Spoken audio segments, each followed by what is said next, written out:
Hey, everybody, this is Early Jackson, lead life coach and transition specialist with New Direction Coaching Associates. You're listening to From the Heart, presented by Orange Kiwi Consulting.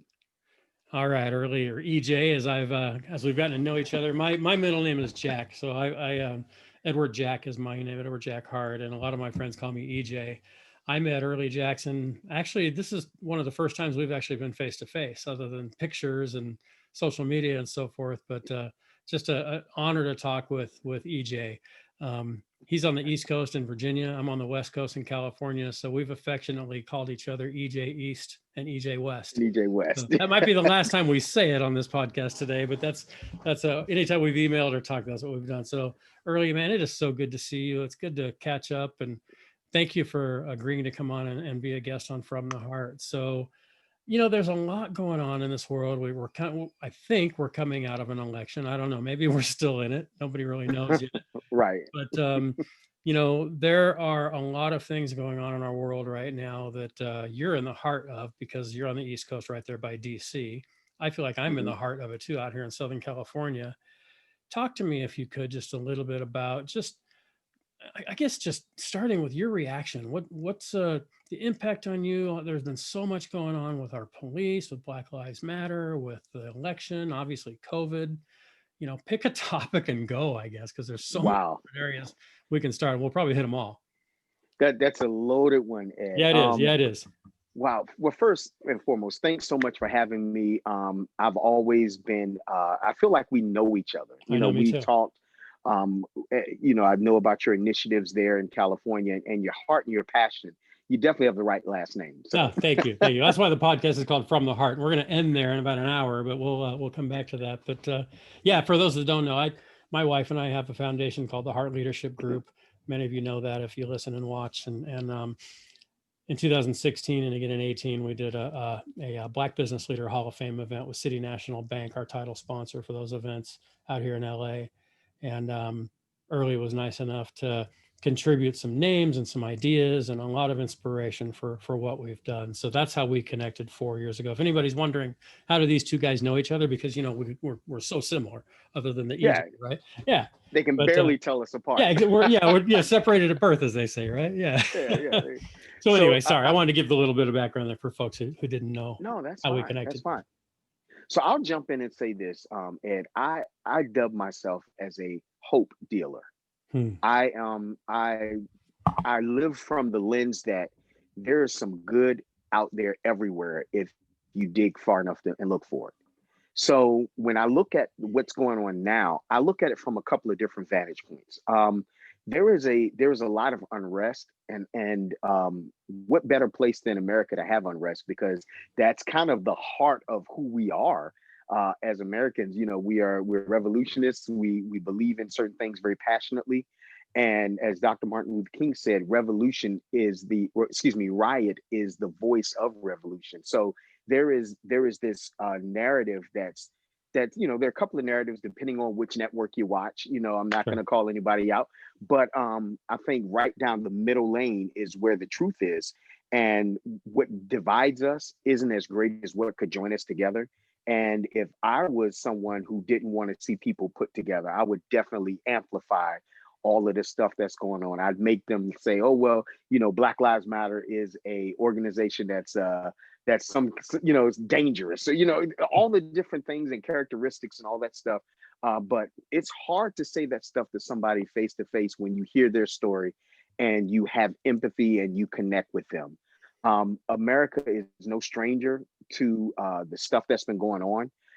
But I think that a lot of times what happens is we try to paint our country like somebody would if it was a eulogy of a loved one that really wasn't a nice person. And what I mean by that is they have to, your uncle passes, he was a real jerk, but you got to get up there and say nice things. Got to say good things. Yeah, exactly. Yeah, but the reality is you can not be happy with some of the things that America has been responsible for and still be a patriot. You can be someone who has a critique and still love the country you live in, because we're so black or white with it. No pun intended. Yeah, I was going to say, yeah. But if I say, well, here's something they could do different, someone will yell, well, you could just leave. Well, I could, or I could stay here and we can make this right together. We can You stay know, here, we can change it. You don't like your situation, you got two options. You can leave it or you can change it, right? exactly, Yeah. exactly. So, what I believe is that there is especially with the younger generation. I'm 49. My son is 20. One of my sons is 21, and I hear him and I hear his contemporaries talk. They're not having any of the racist stuff. They're gonna love who they're gonna love. They're gonna fight for who they want to fight for, and they're gonna believe, the best about people without all of the generational baggage, if you will, that comes with living through the 60s or 70s or even the early 80s. So I believe that we are what we're experiencing is a people that are saying, I'm fed up with all of this. Let's just get back to the basics of loving each other, building a great country, building each other up, and following our dreams. All this other stuff is really just stuff playing in the background that's distracting us from where we really should be. Yeah, it's that static on the radio that gets in the way of us hearing what we really want to hear. So tell Exactly. Yeah. me, I'm going to use your words here for a second. Now, I like to do that. I like to throw the words back at my guests when you say hope dealer. I love that. It conjures up a lot of images for me, but that's not important. What's important is what you mean by it. So talk to two different audiences for a minute. First, I don't want to make this conversation about, the election and Trump and Biden and all that, because we hear enough of that. And the minute I start going there, people are going to click to something else. And so,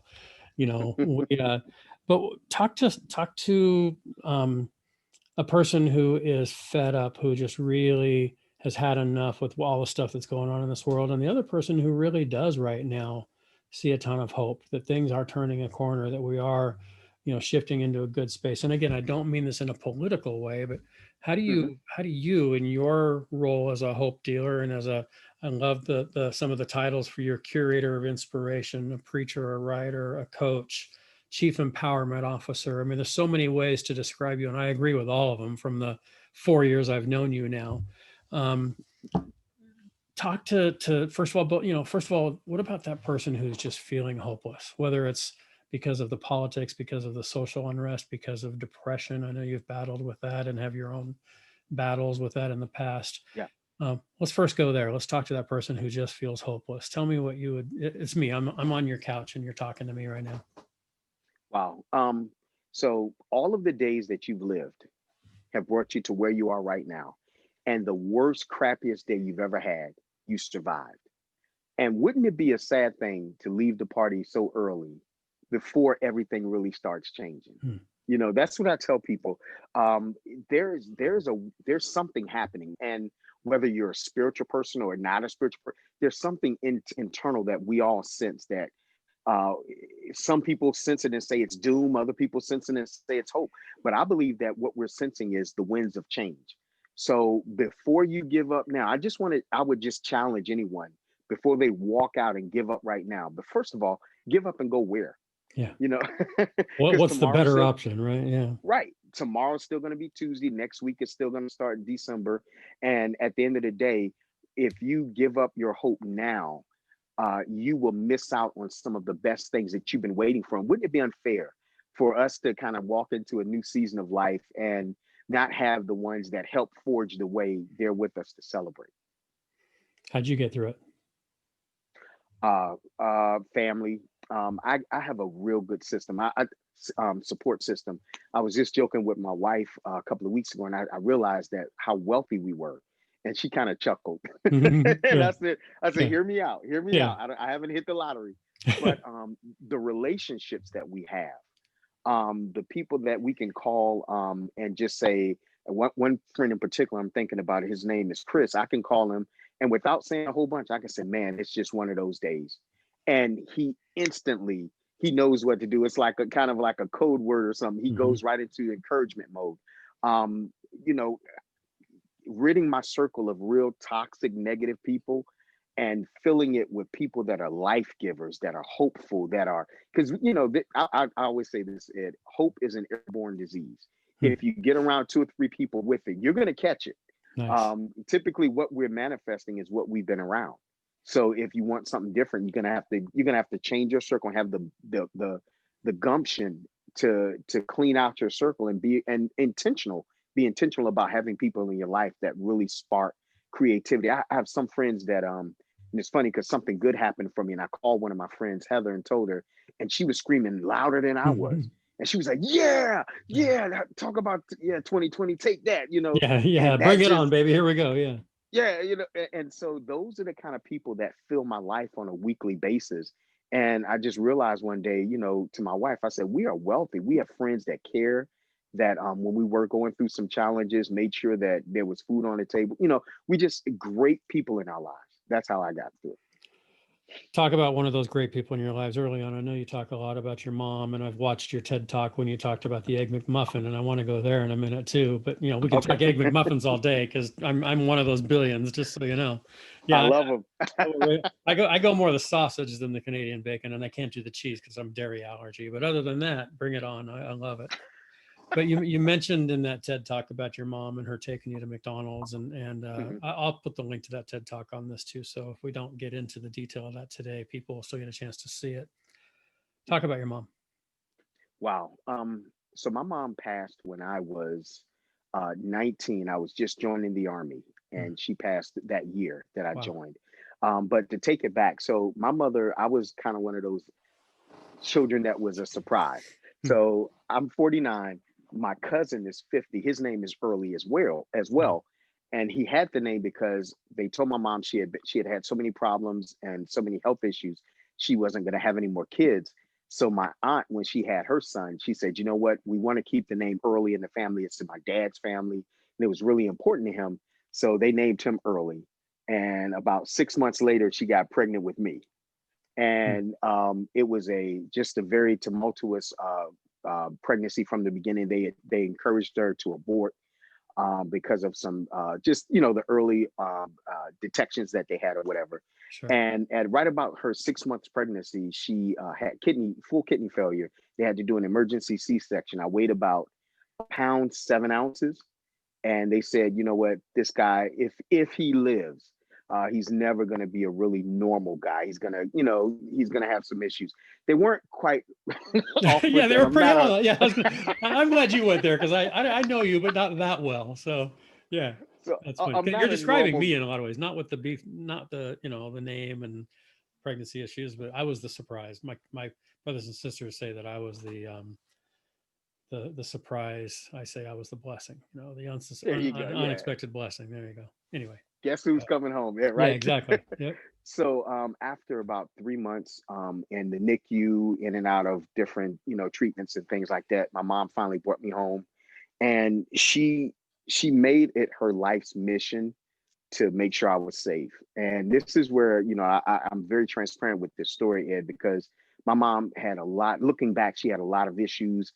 She dealt with some mental issues, and she did the very best she could with who she was at the time, but she definitely instilled some fears in me, because of, and partly because she wanted to protect me, partly because she was navigating those issues herself. So she definitely instilled those fears in me, and it took years of fighting, being intentional about therapy and talking to the right people to get those fears out of me. But one thing I remember the most about her was her ability to be soft and loving.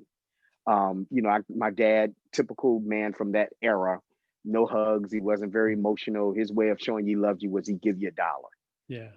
My mom, on the other hand, made it her life's mission to make sure I knew, no matter what you loved and no matter what crazy scheme I came home with, whether it was trying to learn the saxophone to impress a girl or joining the marching band and hating to walk, in March. Yeah. Or, I want to play the songs. I don't want to do all the marching that goes with it.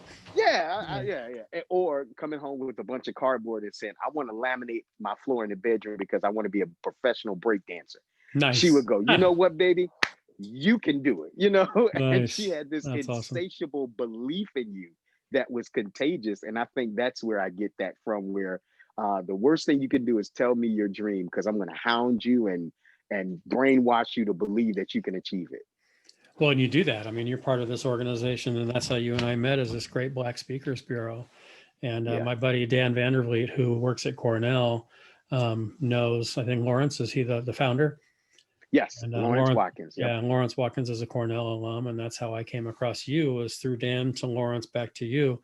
Tell me how you got involved with that and how those life experiences that you've just described at the beginning. And I want to dive back into a couple of those things you mentioned. But Sure. first, how do you use those life experiences that you've personally had to inspire others? And I know that we can't just choose, people are inspired because they choose to be inspired, not because we choose to inspire them. But Mhm. at the same time, we know when it's happening because number one, the feedback, and we also know that our experiences are not just for us, but they're for other people as well. So how do you tap into those experiences to share that message with your clients, with people that you speak to, TED Talks and so forth? Sure. So I'll just throw this blurb in first. I've been really probably the last 5 or 6 years, and I attribute it to going into my 40s. I've been obsessed with this word legacy. Mhm. We you walk into a hospital, and if you look on the walls around, there are wings, there are areas that are named after people who have died. Their families may not even live in that area anymore, but they did something and they made such an impact that that what they donated there will always live. And I think I want to be I'm thinking more about after I'm gone Mhm. than what I'm doing right now, if that makes sense. So It does. um yeah, I'm really into legacy and really thinking about if what am I investing in today? Is it impacting lives and will it last after I'm no longer around? So that's the mindset that I walk into everything. But in particular with the Great Black Speakers Bureau, how I got connected with them, I actually met Lawrence online through LinkedIn, I believe it was. And it was a business opportunity we were talking about that never materialized. It just wasn't a good fit. What I Mhm. was trying to do was more wellness, inspirational based, and he was looking for something different. And about a year later, got a random email from him and said, "Hey, so I remember talking with you. I have this bureau where speakers are coming in, and I'm realizing that they do need some training. Would you be open to doing some, open contract training for me?"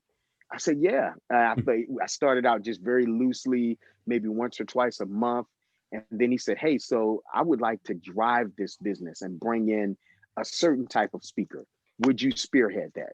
So I said, "Yeah." Let's do it. So my duties increased. Then it was, "Hey, I don't have anybody to manage the events on the back end. What do you think about that?" And I said, "Well, I'm already in. Let's just throw the kitchen sink too." So, and still to this day, after nearly 7 years, 7 years with Lawrence, we're still working together. Great Black Speakers are still going strong, affected heavily by COVID, Sure. but we Not a are, lot of live events right now. So yeah. yeah. So we, Yeah. we had to adapt and adjust on the fly, but I just appreciate his leadership. He's a very quiet leader. He's the kind of leader that won't figure stuff out for you. He'll step back and say, "What do you think?" And he is great at letting your skills shine through. And if he never gets any credit, he's absolutely fine with it. But I've definitely been inspired and impacted by his leadership style. That's awesome. Yeah, he sounds like a good man. A little bit of conversations I've had with him too, and what Dan has shared with me about Hmm. him has been pretty powerful as well.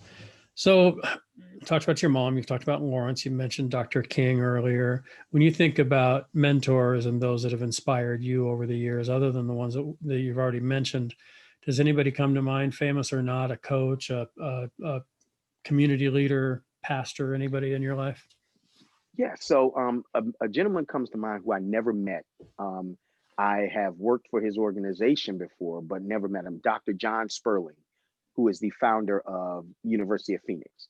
Okay. And so I did some work for them in the training department for a few years back in Philly, and got parked at a desk and started going through it and found his book.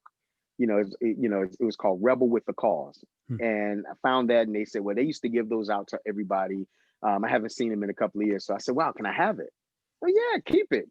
So I'm reading this book, and it was more of an academic read than I thought, but the inspiration that I received out of it, and I'll paint this story for you. So I was going through some things. We were trying to navigate where we were going to go next before we moved down here from Philly, and just on the train on my way to work, and I was really down in the dumps this day, and just kind of a woe is me, nothing's going right kind of week.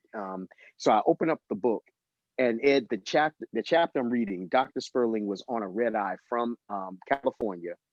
He was heading back to Arizona. He had just left a legal proceeding where he found out that his wife of many years was was divorcing him. Wow. Earlier that day, before he had the meeting with the lawyers, he had treatment for prostate cancer.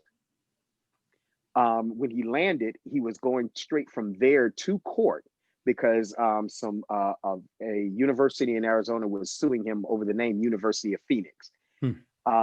Two of the people that helped him get started, they were really instrumental in the beginning, were defecting, and he had to teach a class that night.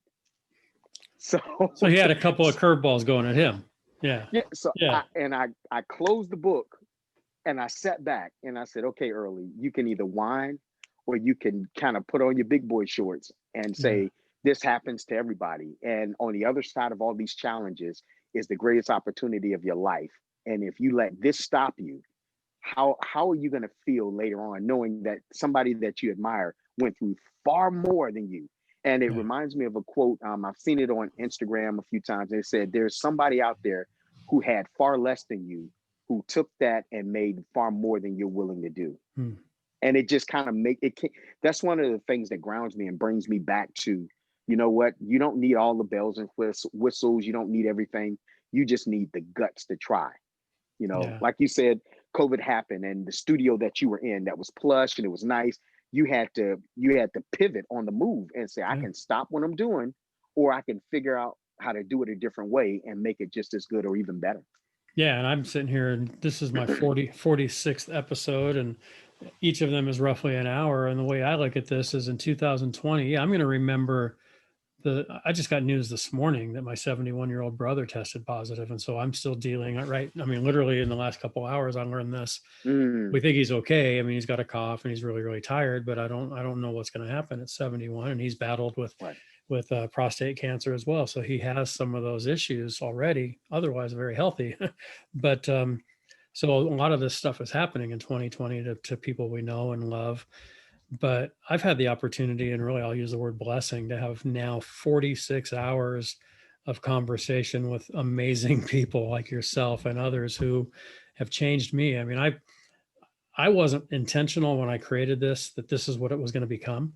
When COVID hit and we were sent home and the studio closed down and I was sent home from my day job at Cal State Fullerton, I didn't know I was going to buy a microphone and headphones and keep doing podcasts. It just, one day it's like, hey, you know what? Todd Frazier, my producer, said, you can do this from home. And it's like, really? So yeah. So people, I'm producing, I'm editing, I'm doing it all, and I'm having the time of my life doing it. So yeah, trying to take the experiences of COVID this year and turning them from lemons into lemonade, as we like to say out here with some of the stuff we're doing. What's a lesson for you personally that you've learned in 2020 that you wouldn't have learned if not for COVID, that now you're going to take with you? So I talked a little bit about the business side of my life. I think the biggest thing that we've learned, and we have a blended family.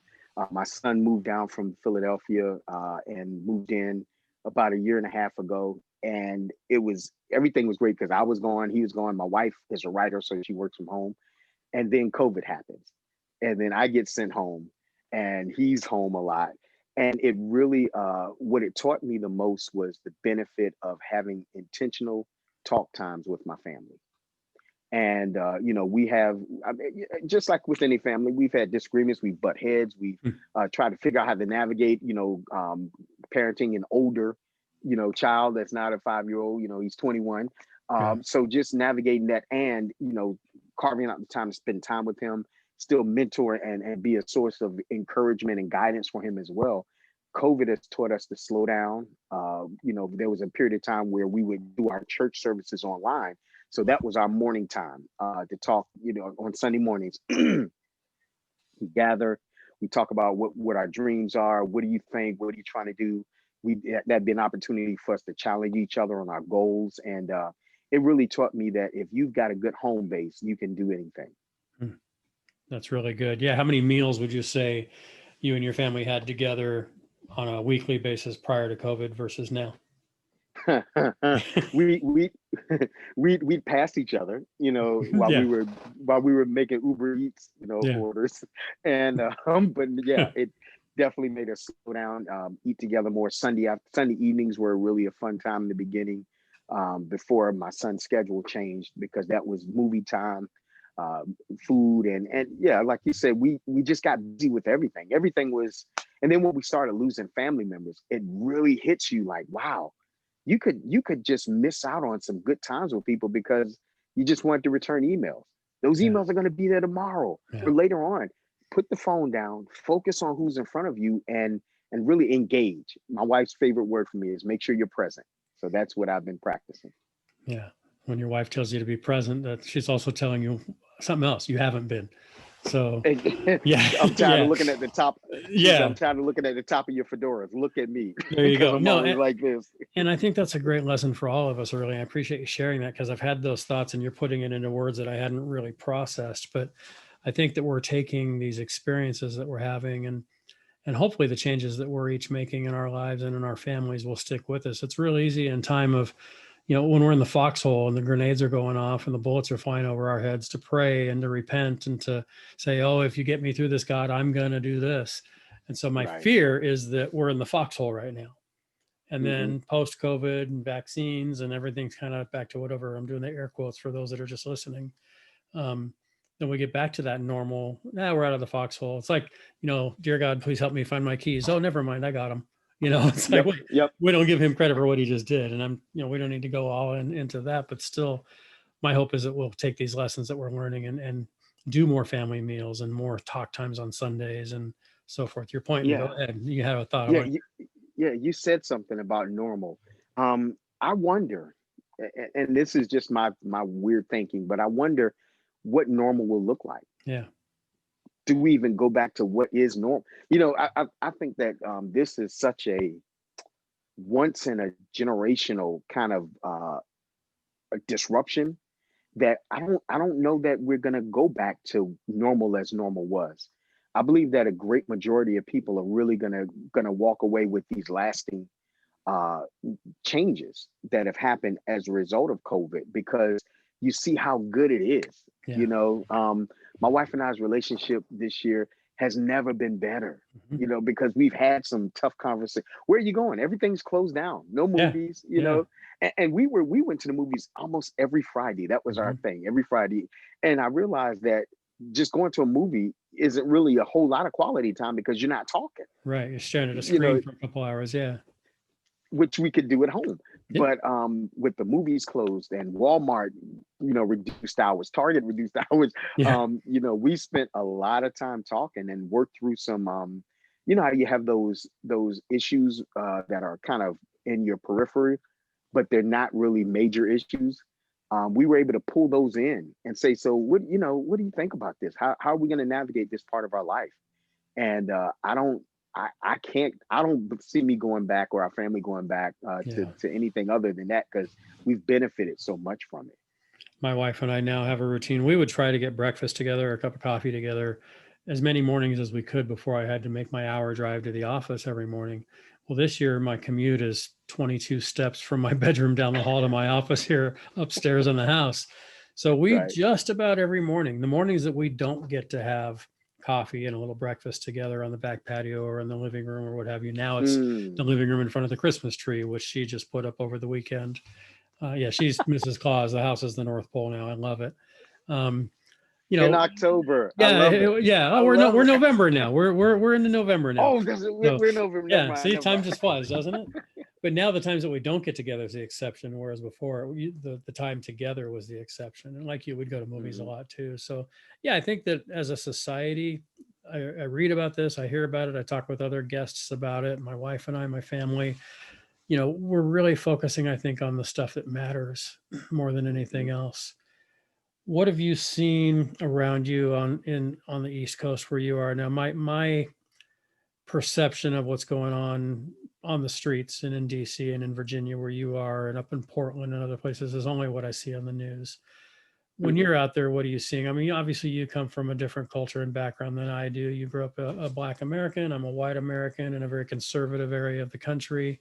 Um, I'm curious what you're seeing. Let's get the man on the streets version of what's going on rather than what my people on CNN and Fox want to tell me all day. Your perception Gotcha. going on. I think, first of all, what you're seeing in the news, no matter what news you look at, is probably an extreme, very small percentage of what's really going on. It's all about Uh, ratings. They got to tell you a story that's going to keep you glued to the TV. they got to shock you, man. They got to Mhm. bring it in. But earlier in the year, my son had a chance to go to his first protest, Hmm. and I cried the whole time. I'll send you a couple of pictures from us Cool. walking, and just the unity. And when we got there were so many different people from all different backgrounds. I mean, there were just as many white people, Latinos, Asian American. I mean, it was like a rainbow coalition. It was Nice. beautiful, Yeah. and they were all shouting for justice. Nothing got destroyed. Nothing got, the police were there.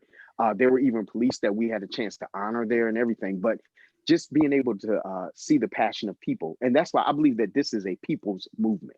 Mhm.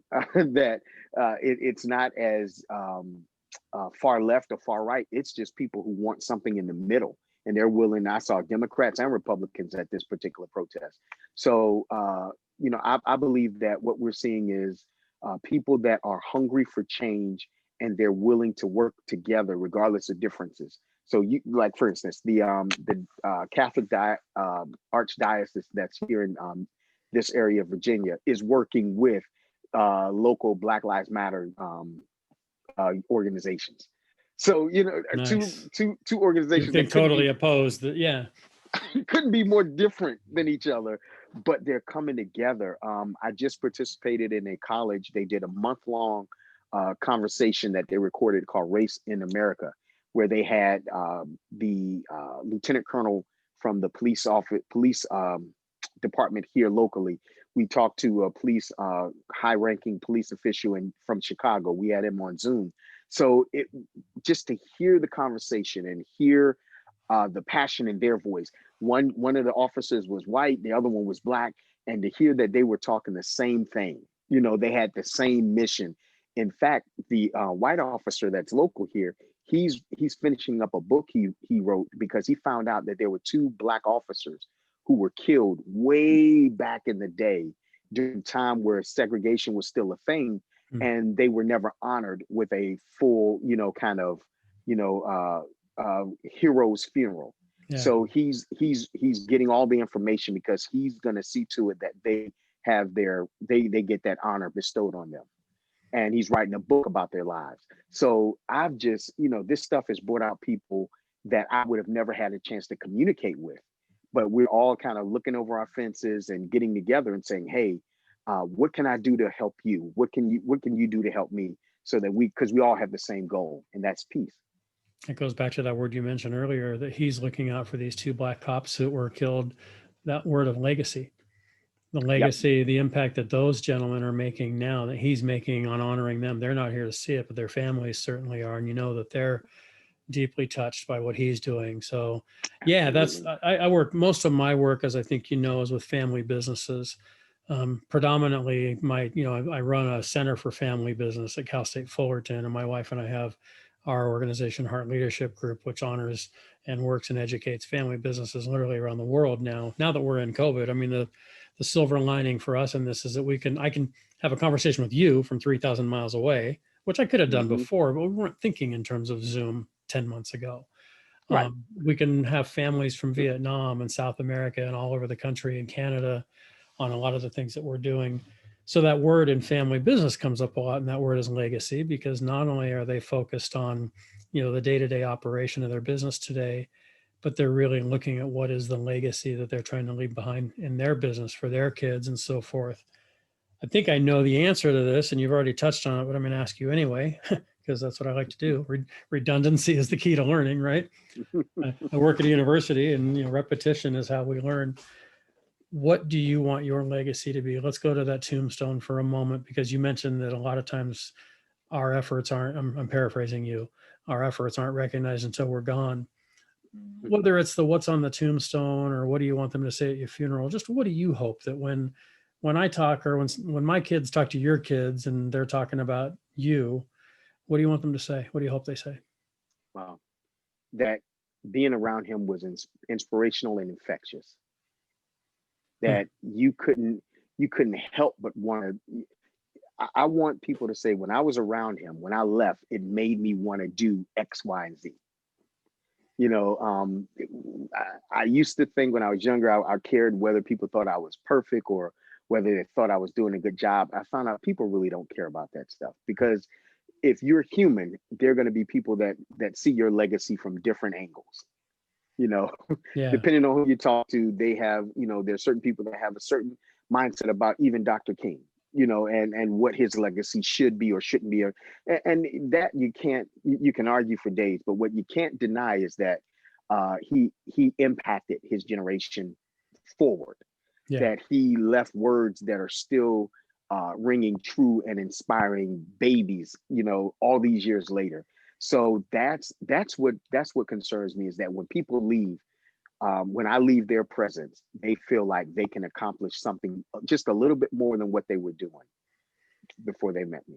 Well, mission accomplished, brother. You're already doing it. I've known you for 4 years, and we've only had conversations on email and a few phone calls, and now finally face to face. And I'm here to tell you, this curator of inspiration that's in your profile, well done, and you're doing it. Uh, So, and I think that, yeah, that's the thing. When I look at people who are leaving that tremendous legacy, one of the things that I see in common is they're not as focused on the legacy as they are in just living and yep. doing what's right and treating people kindly and fair, Mhm. and just being good human beings. And then at the end of the day, yeah, if you want to call that legacy and call that, hey, I'm doing all these things, that's great.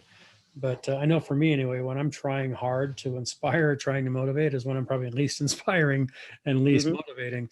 And when I'm just trying to live and do the best that I can, that's when it more occurs. Talk I about, think oh yeah, go ahead. And then I want to get into your coaching. Go ahead. okay. I think it boils down to purpose too.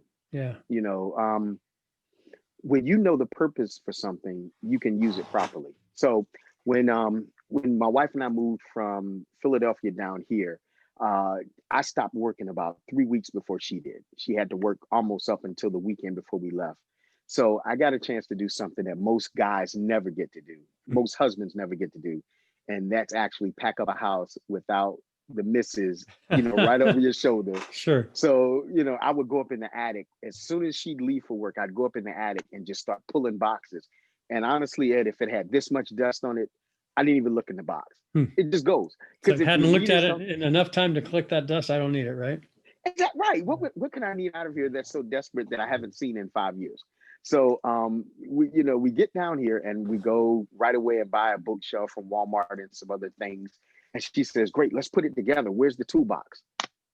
And I started looking around in boxes, and I'm like, okay, don't see it. And then I had to come clean and say, well, you know what, I Yeah. could have thrown it away. Ooh. And that's when yeah.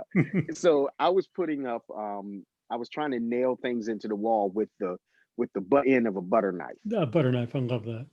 And I'm just tearing my thumb up, right? And I realized that abuse just means abnormal usage. It's using something out of the purpose that it was created for. Oh, wow. And when you pull the lens back and look at our lives, most of what's hurt us in life is when we were trying to use ourselves or our gifts or our talents or whatever it is out of the ordained purpose for our life. Hmm. And that means we didn't take the time to learn it. So when I look at life now, I see it through the lens of purpose. I'm not good at a whole lot of things, but the things that I've purposed for, I've kind of honed those skills, and that's the lane that I stay in. And I believe that's what impacts lives. Yeah. What people remember, they may not even remember your name, but they'll remember being in LA for one of your events and what they saw. You know, it may not even have been the ideal thing that you wanted them to see at that moment. You were Mhm. trying for something else, but what they got was what they needed. Yeah. And that's what they'll remember, simply because you and your wife decided to walk in your purpose. Yeah, that's so true. And I appreciate that. And that is really true. I look at, so everything goes back to certain things for me. Los Angeles Dodgers. I'm a massive Los Angeles Dodgers fan. So obviously I'm very, Congrats. very thrilled. Yeah. I got a couple Dodger caps behind me on my bookshelf here, but, what I love about the Dodgers, and it's not what I love about the Dodgers, what I love about the memories. I grew up going to Dodger games with my dad. My dad's Mm, 93. He'll be 94 in January. Still alive. Still doing wow. really well. We watched every World Series and most playoff games together. We watched the Dodgers in 1988 together when they won the World Series the last time prior to this just last few weeks ago. So what baseball and golf and watching the Masters this weekend and so forth does for me is just those memories of watching those things with my dad. And when Mhm. he's gone, and I'm a grandpa now, but when I'm an old grandpa, I'm a young grandpa now, I'll be looking back and just those memories of, I may not remember who won, I may not remember the details of those things, but I will remember how I felt. It's like Mother Teresa said, and I'm paraphrasing, people may not remember what you say, but they'll remember how you made them feel. Every time, Yeah. every single time, a smile, an acknowledgement, slowing down. These last few months, when questions arise, you're not running out to a meeting. You can Right. stop what you're doing. You can pause the video and go right into it and get back later on. But yeah, I think that this time, when we look back on it, years, maybe decades from now, they'll say the positive that's going to come out of this year with families. And I know there's some stuff that's happened that's negative too, Right. but the stuff that's going to make the difference is the positive, the trajectory of families changing in this season where they decided that they were already hunkered down together. They might as well try to, work some things out, forgive some people that previously they hadn't forgiven, and taking their family to the next level. Yeah, we're really focusing on the stuff, like we said before, the stuff that matters the most. How did Yep. you and your wife get into deciding to coach? I know that you have this New Direction coaching. I know you've been doing that a Hmm. few years. I know you guys do a lot of that together now. Talk about the types of coaching you do. If someone's looking, certainly we're in a Zoom world right now, so I'm guessing you probably have more clients than in your geography there. So if there's somebody listening or watching today that is looking for what you do, talk about how you got into it, what you do, what type of clients you're working with. Sure.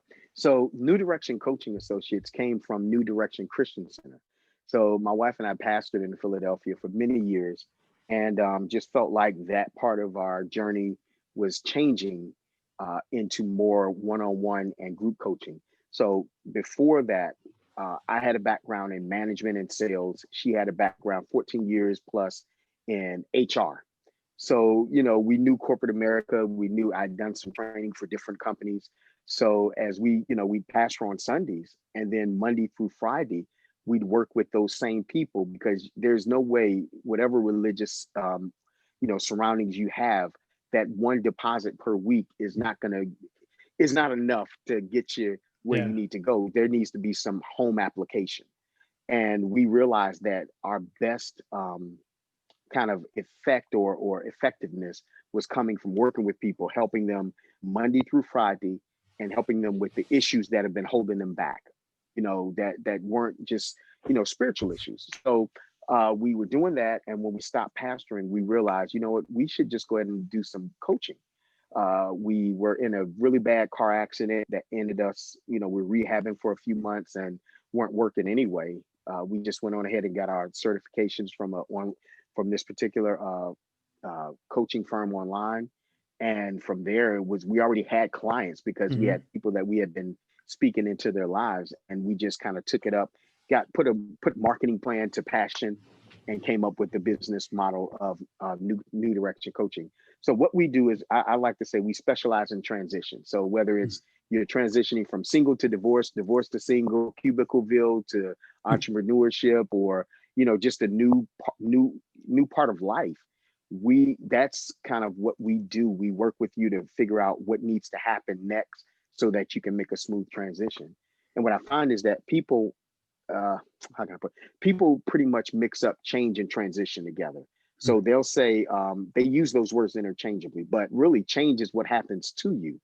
Transition is how you internally navigate that change. I like that. So, a lot of happens to us, but how we navigate it is what really determines whether we're successful or whether we fail. And that's where our coaching comes in. We work with organizations, individuals, small groups, and everything from culture in the workplace to conflict resolution to vision and values to time management. We do that kind of coaching.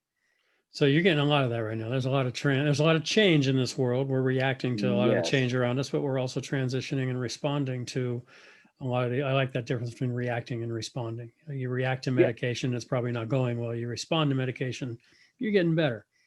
So, exactly. And with even with the racial unrest that's in our country, mhm. a lot of organizations are realizing that what they thought was diversity training really wasn't as successful or effective as they thought. So being able to plan a Zoom with maybe, if it's a group of 50, breaking it down five apiece and just working with them in small groups on some different projects and awarenesses for diversity has really been impactful for organizations. So we've been doing a ton of that stuff. Well, yeah, I've said to a lot of people too that the first three letters in division and diversity are the same three letters. So we have to be really Mm, careful that as we become diverse, that we don't become so aware of the differences that we divide. And I think I just heard Obama on 60 Minutes last night talking about, and I've said the same thing. I got a blog entry on this on my LinkedIn that I wrote a while back that, we've become the divided states of America rather than the United States of America. mm, And I don't think that's been by design. I think it's been to the credit of Obama and the credit of any of our leaders, current or past or future leaders. I think their intent is to unite us because that is we're the hmm United States of America, but and the world, and we want to unite not just here in America, but bringing awareness to something is also going to create some division. If I didn't know, Yeah, if I wasn't aware something existed, I wouldn't have an opinion about it. Now that I'm more aware right. of it, I'm making these choices. So yeah, hmm it goes back to your whole, change versus transition. I can Yeah, change my paradigm and my perception, or it can transition. And transition, I think, has more of that moving forward, which I really like. The analogy came to mind as you were talking about going to church on Sunday and then coaching people during the week. I think about my phone. If I plug it in just on Sunday, but I use it all week, but I don't keep plugging it in, it's going to die. So right. I got to plug it. Exactly. I got to plug in. I got to call that friend of yours like you have. I got friends like that too. And I'm going to say, dude, I'm just having a day. They know, like you said, with your buddy, they know right where to go with me. It's the way I take my phone and I plug it into this wall. It's like, hey, Yep. I need to recharge here a little bit because yeah, I could plug this in on Sunday and then not use it all week. And that's one thing, but we're being used every day. We're working, we're thinking, we're processing, we're paying attention to the stuff, good, bad, and indifferent around us. Yep. So And, I was on a trip with my wife, and trips with us are funny because we're hmm. so different. Like I could literally drive and listen to a podcast. I want to My sit in the wife back has seat with you guys on a drive sometime. That Oh would be God, awesome. man, it's funny. It's funny. She's got to have Stevie Wonder Mhm. blasted. She's got to have her Michael Jack. She's got to be pumped. And Mhm.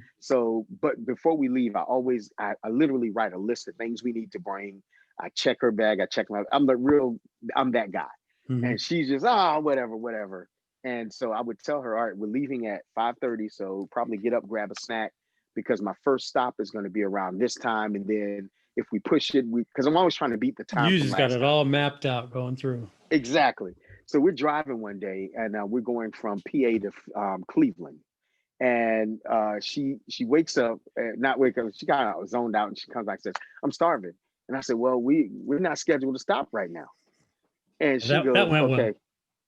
She says, "Okay, let me help you understand something. When I say I'm hungry, I need two things from you.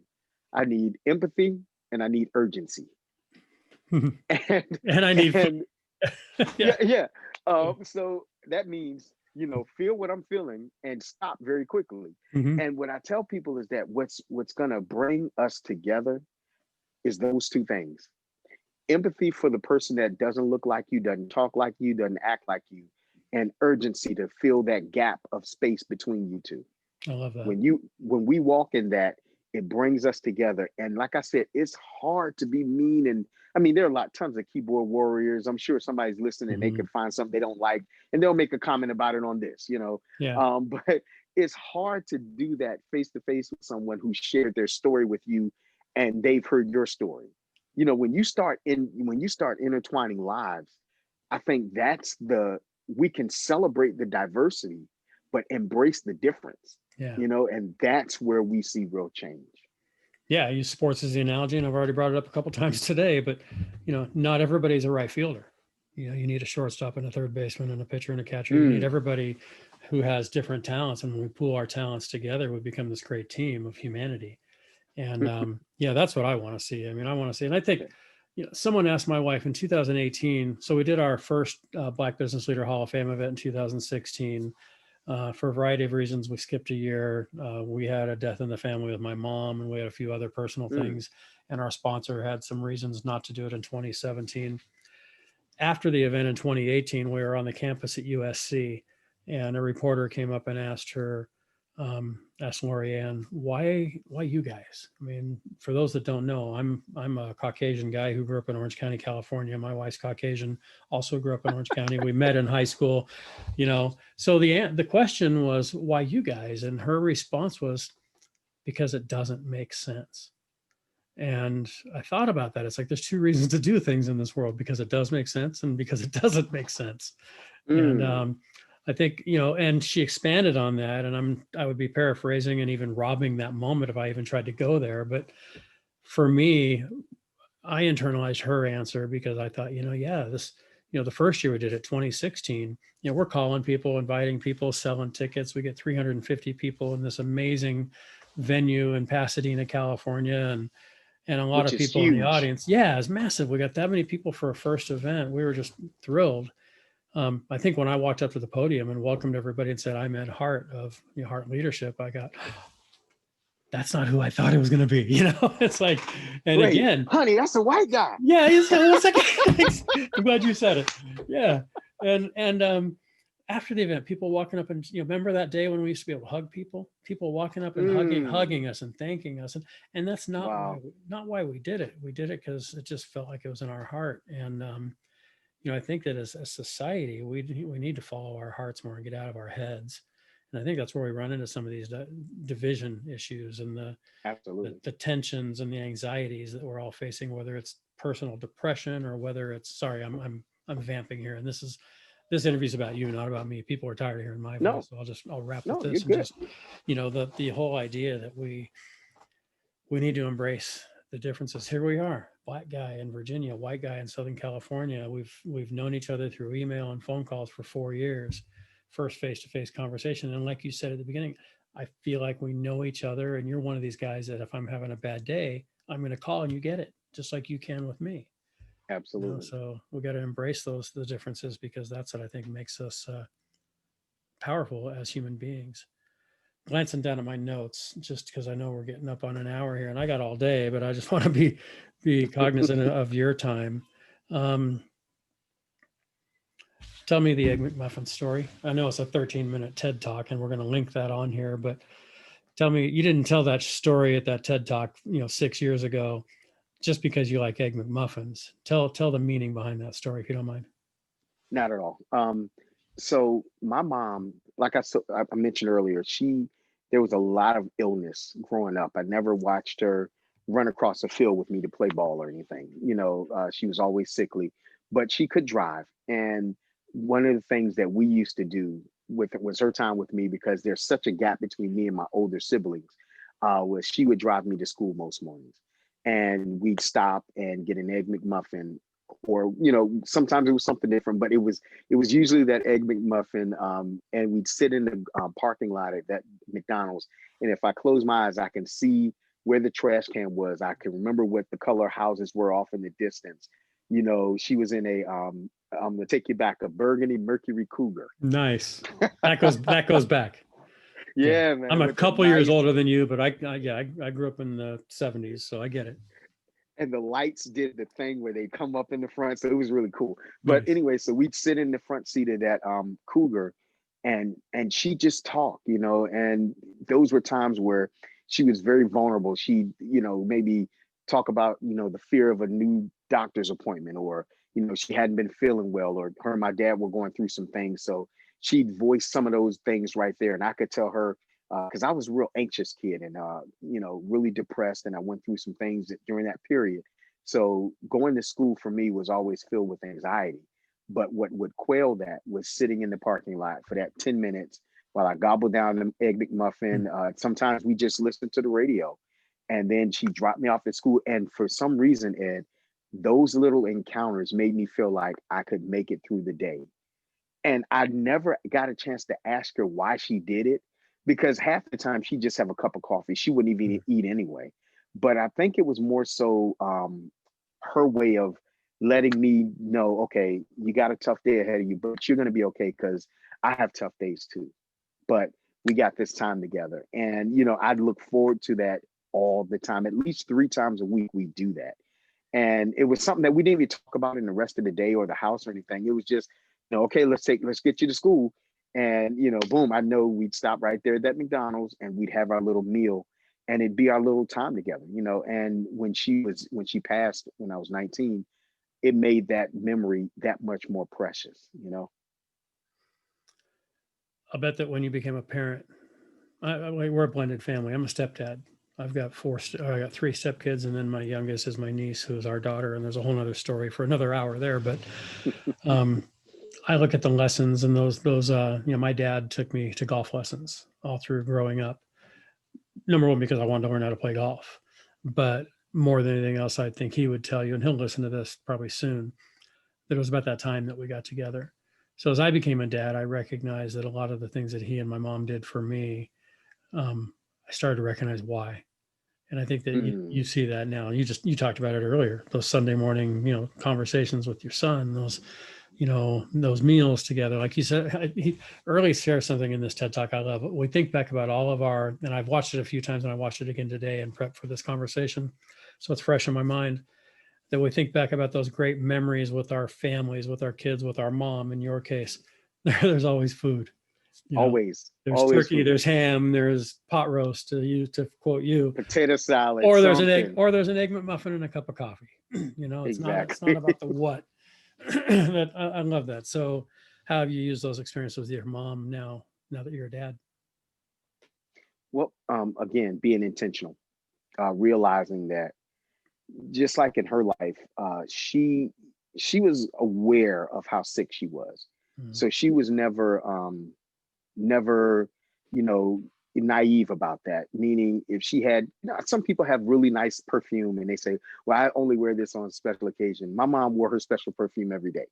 And the only thing she wouldn't let us do is the really nice dishes in the china closet. That wasn't every day. Yeah.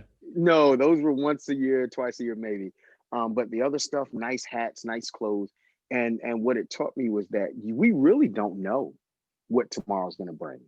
We really don't know who's going to be affected by COVID. I mean, it would behoove us now more than ever to make every interaction, every "I love you," every text message, every FaceTime that much more special, because we don't know what tomorrow's going to bring. If we knew when our expiration date was, I think we'd live differently. But because we don't, I think we have to live intentionally. Yeah, like I said earlier, I got the news today about my brother. It's not news. I mean, I knew he wasn't feeling well and he tested positive. I'm sure he's going to be fine. And we are really close. He lives in Northern California, 600 miles away. So we don't see each other a lot, but we text and we talk and see him a few times a year. But yeah, it definitely gets you thinking about how much more intentional can I be in every relationship.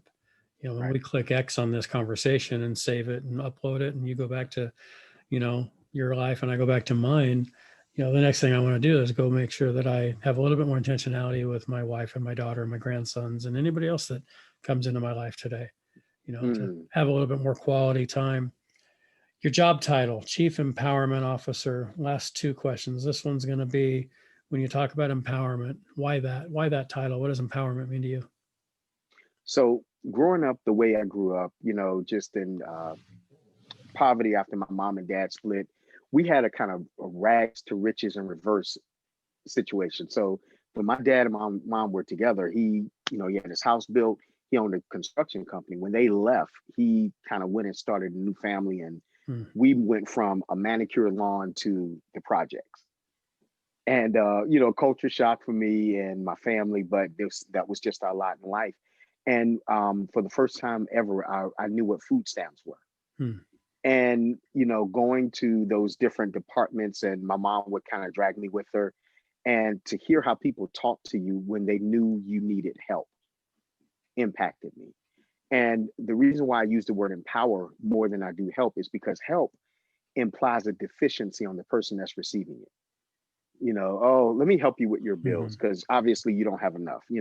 But when I say empower, it puts us all on an equal playing field. And it just says, you know what, you're already powerful. I'm just going to show you where the switch is and get out of your way. And I think there's a different mindset when you interact with people from those two different vantage points. If I come at you like I'm going to help you, you'll assume the subservient role, and I'll assume that hierarchy. If we come in and I say let's empower, and I explain to you what that is, there's a certain dignity to the exchange. Hmm. I And I like that think a that lot. that's why I use empower so much. Even when I'm interacting, my wife keeps dollars in the armrest of the car because she has a passion for the homeless. My And wife when they does the say, "Hey, same can thing. My wife, we she just does?" talked about this a couple of days ago. She does the same thing. Yep, and I'll use those dollars for coffee sometimes, and she'll say, "You use my homeless people dollars." Nice. So, but when they say, "Hey, can you help me?" We say, "We can empower you. Let me show you something." And when we give them some money, we try to share something with them, just to lift them up or something right there, and let them know, "Hey, you don't have to be subservient. You're in a bad situation now, but we're all just a few, COVID situations and paychecks away from being right where you are. So." Lift your head up, have some dignity because you're going to get out of this. So it's give a man a fish or teach a man to fish, so to speak. Exactly. Yeah, Exactly. we got to keep talking, brother. This is awesome. When we hang up here, we're going to get right back on the phone and keep talking. This has been such I can't. I look over at my clock. I can't believe we've been going for an hour. And so let me ask you one thing. Look around. Are you sitting in from where you are? It looks like you're on a couch in your family room or living room. Living room. Okay. Look at something in your room, maybe something you can reach and show me. You'll show and tell something around you that's just really important to you, and tell me why. Wow. Give me 1 second. It's Yeah, right you there. bet. Okay, cool. I I have a still have my method. headphones on. I have a method for this madness. There's a reason why I'm doing this. I've not done this on a podcast before, but I've seen it done. What do you got? So this is a picture of my daughter on her 13th birthday. Nice.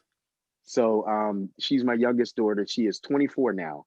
And this is so significant because just 2 years prior to that, I went through the divorce with my first wife, and it wasn't pretty. It was just a rough period. And she turned 13, and I asked her what she wanted to do, and she said, "I want to go to a fancy restaurant with cloth napkins." So we were set out on the balcony of this restaurant in Morristown, New Jersey, called Adelphia's. And the people, I called them that day before and told them it was my daughter's 13th birthday. And just the little small things they did. They weren't big, they weren't expensive, but she never forgot it. I called her, I said, "Okay, I'm gonna come pick you up for this date. I want you in your Sunday best. I'm gonna wear my best suit, and we're gonna go have dinner together." They poured apple juice in a little champagne flute for her. Yeah. We toasted, and that just represents what I've wanted to do for my kids, is just leave memories so that no matter what's happened, no matter what rough times we've gone through as a family, those are our anchors that we can go back to and remember and keep us focused on what's important. Your whole life's about legacy, brother. You're doing I'm it. You're trying. doing it with your kids. You're doing it with your clients. You're doing it with your wife. You're doing it with me. You're doing it. I'm a pretty emotional guy, and this is the part where Ed gets emotional. The people that are watching and listening today, I hope, feel as inspired by this hour with you as I do, because Wow. you're a man who's not just talking the talk, but more importantly, you're walking the walk. And so I appreciate you. I appreciate you as a man, as a father, as a friend. There's a lot I can learn from you, and I hope that we can keep the dialogue going. And I hope you'll come back Absolutely. and be a guest again, because I got 19 things on my script here that I didn't even get to. And But people this will is where it probably gets tune in for another hour, I'm sure, but we'll do it again soon. What were you gonna say? Yeah, whenever you want to, man. And this is where the reciprocity comes in, because my wife and I have a podcast, and my son and I have a podcast. Awesome. And I think you'd be a great guest for both of them. So Well, you we're signed definitely me going to up. get that in the works. You signed me up, because Absolutely. whether anybody I know listens to it or not, it gives me a chance to talk to you again. So All right. I'm all about that. I'm all about that. Absolutely. Um, Wow. Thank you. well, I always end with the same question. It's a little redundant because and I say this to a lot of my guests, we just spent an hour and you answered this question already, but I'm going to ask it the way I ask all my guests. you mentioned the beginning of the podcast, and I thank you for saying these words that I have the right last name. Um, I have nothing to do with that. I was given the last name Hart, so that's just a name I've got. You can't change Jackson. I can't change Hart. But and I have a dog named Jackson, by the way, just so you know. So All right. I'd love to say I named him after you, but I knew him before I knew you. But it's just one more reason why I love the name. But I'm a Phil Jackson fan. That's part of it, and Michael Jackson, like your wife. But no, with the name From the Heart, ultimately the goal of each podcast and each conversation is really to get to the heart of why people do what they do. So the last question I'm going to ask you, and then I'm going to just hit end on record on this. Early Jackson, what's in your heart? Wow. Hope. A lot of hope. A lot of hope. And it would be strange for that answer would seem strange in these times. But I believe that what's happening on the outside is just a manifestation of what could happen with the right direction. Energy is energy. Anger is anger, and love are their energy. It's the motive of the person that's directing it. And what's in my heart right now more than anything else, it's not in a political party being in the office.